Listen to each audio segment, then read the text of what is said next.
Well, happy Veterans Day 2020. And here in Southwest Florida, we're under a tornado watch. And we've got a storm that can't make up its mind whether it's a tropical storm or a hurricane. But otherwise, we're grateful today to those who have served us in the United States Armed Forces, and we salute you. Thank you for serving on our behalf. I'm grateful today as I think about how much I owe to veterans. In my growing up years, there were so many who played an integral part of my life, especially that World War II generation. Now, Tom Brokaw didn't consult with me when he called them the greatest generation.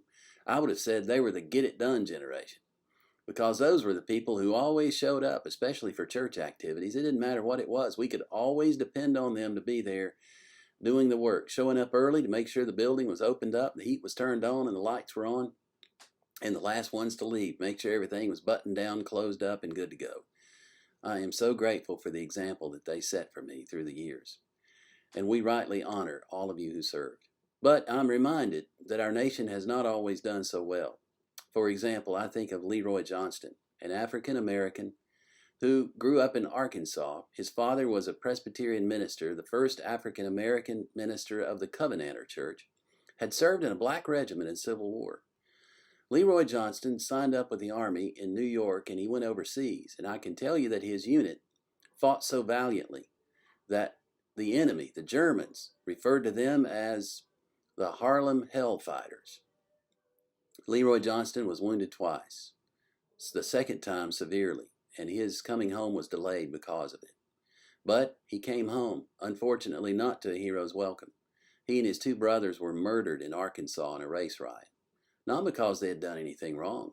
They just happened to be at the wrong place at the wrong time, and they were swept up in events that were beyond their control. And a bunch of white racists, murderers, killed them in cold blood simply because of the color of their skin. Leroy Johnston never having been recognized for his valor and courage. Someone had even changed his military record so that his wound was listed as not being severe, which it was. His family didn't even receive a Purple Heart until just a couple of years ago, when that mistake was rectified. So I just want to remind you, we owe a lot to our veterans, even those who suffered after they came home and sacrificed after they were here when they should have been hailed as heroes.